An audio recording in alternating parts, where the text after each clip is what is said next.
శ్రీ పొట్టి శ్రీరాములు నెల్లూరు జిల్లా సమాచార లేఖ. వ్యాఖ్యానం doctor yes అమరనారాయణరావు.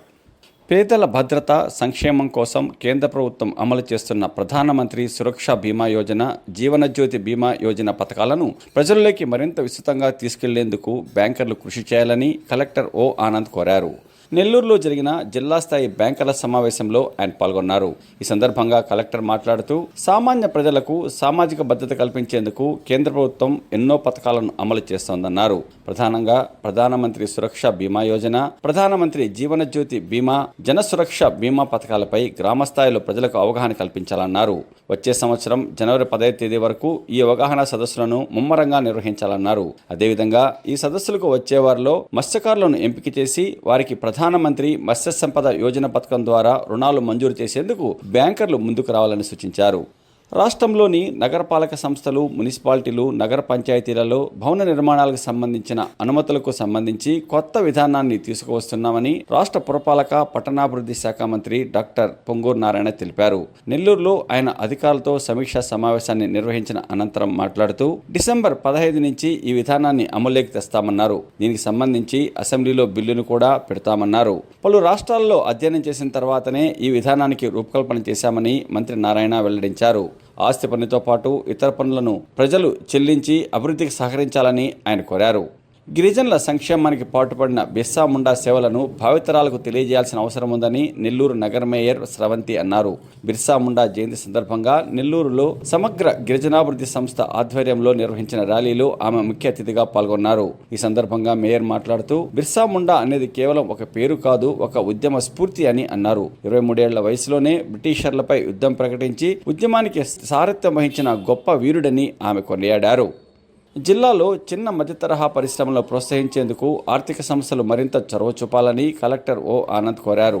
Small industries development bank of India SIDBI ఆధ్వర్యంలో నెల్లూరులో నిర్వహించిన సదస్సులో ఆయన పాల్గొన్నారు. ఈ సందర్భంగా కలెక్టర్ మాట్లాడుతూ వ్యవసాయ రంగంపై జిల్లాలోని ప్రజలు అధికంగా ఆధారపడ్డారని, వ్యవసాయ ఆధారిత ప్రాసెసింగ్ యూనిట్లను ఏర్పాటు చేసేందుకు సిడ్బీ సంస్థ మరింత సహకారం అందించాలని ఆయన కోరారు. రాష్ట్ర ఆర్థిక పరిస్థితి ఆశాజనకంగా లేకపోయినా రైతుల సంక్షేమాన్ని దృష్టిలో ఉంచుకొని సబ్సిడీతో రైతులకు వ్యవసాయ పనిముట్లను రాష్ట్ర ప్రభుత్వం అందిస్తోందని రాష్ట్ర దేవాదాయ శాఖ మంత్రి ఆనం రామనారాయణ రెడ్డి అన్నారు. ఆత్మకూరులో రైతులకు ఆయన వివిధ వ్యవసాయ పనిముట్లను అందించారు. ఈ సందర్భంగా ఆనం మాట్లాడుతూ గత ప్రభుత్వం రైతుల సంక్షేమాన్ని విస్మరించిందని, ఇబ్బందుల్లో ఉన్న రైతులను ఆదుకునేందుకే ప్రభుత్వం వివిధ పథకాలను అమలు చేస్తోందన్నారు. జిల్లాలోని నీటిపారుదల కాలువలలో పూడిక తీయించేందుకు 50 కోట్ల రూపాయలను వెచ్చించనున్నట్లు రాష్ట్ర పురపాలక పట్టణాభివృద్ధి శాఖ మంత్రి డాక్టర్ పొంగూరు నారాయణ తెలిపారు. నెల్లూరులోని కలెక్టర్ కార్యాలయంలో వివిధ శాఖల అధికారులతో ఆయన సమావేశాన్ని నిర్వహించారు. పనులు ప్రారంభించే ముందు డ్రోన్ కెమెరాతో వీడియో చిత్రీకరణ చేయాలని, అదేవిధంగా పనులు పూర్తయ్యాక మళ్లీ డ్రోన్ కెమెరాతో కాలు పనులు చిత్రీకరించాలని అధికారులు ఆదేశించారు. దీనివల్ల అనవసర ఆరోపణలకు ఆస్కారం ఉండబోదని, అంతేకాకుండా నాణ్యత కూడా పెరుగుతుందని ఆయన అభిప్రాయపడ్డారు. కేంద్ర ప్రభుత్వం అమలు చేస్తున్న మహాత్మా గాంధీ జాతీయ గ్రామీణ ఉపాధి హామీ పథకం కింద జిల్లాలో 80 కోట్ల రూపాయలతో వివిధ పనులను చేపట్టామని కలెక్టర్ ఆనంద్ తెలిపారు.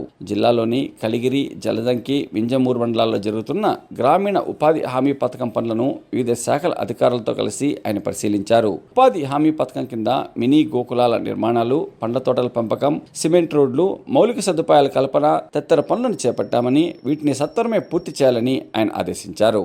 ప్రజల సంక్షేమానికి, అభివృద్ధికి ప్రభుత్వం అత్యధిక ప్రాధాన్యం ఇస్తోందని రాష్ట్ర మైనార్టీ సంక్షేమ న్యాయశాఖ మంత్రి, జిల్లా ఇన్ఛార్జి మంత్రి అయిన ఎన్ఎండి ఫరూక్ అన్నారు. నెల్లూరులో జరిగిన జిల్లా సమీక్ష కమిటీ సమావేశంలో మంత్రులు డాక్టర్ పొంగూరు నారాయణ, ఆనం రామనారాయణ రెడ్డిలతో కలిసి ఆయన పాల్గొన్నారు. వ్యవసాయ పరంగా జిల్లాకు ఎంతో ప్రాధాన్యత ఉందని, ఈ ఏడాది దాదాపు 7,50,000 ఎకరాలకు సాగునీటిని అందిస్తున్నట్టు మంత్రి తెలిపారు. నెల్లూరులో విమానాశ్రయ ఏర్పాటుకు అవసరమైన చర్యలు తీసుకుంటున్నామని రాష్ట్ర పురపాలక పట్టణాభివృద్ధి శాఖ మంత్రి డాక్టర్ పొంగూరు నారాయణ తెలిపారు. నెల్లూరులో కలెక్టర్ కార్యాలయంలో విమానాశ్రయ ఏర్పాటుకు సంబంధించి రాష్ట్ర మంత్రితో పాటు ఇతర శాఖల అధికారులతో ఆయన సమీక్ష సమావేశాన్ని నిర్వహించారు. ఇప్పటి వరకు శ్రీ పొట్టి శ్రీరాములు నెల్లూరు జిల్లా సమాచార లేఖను విన్నాం. వచ్చే నెలలో మరిన్ని విశేషాలతో మళ్ళీ కలుద్దాం. వ్యాఖ్యానం డాక్టర్ ఎస్ అమరనారాయణరావు. సమర్పణ ప్రాంతీయ వార్తా విభాగం, ఆకాశవాణి, విజయవాడ కేంద్రం.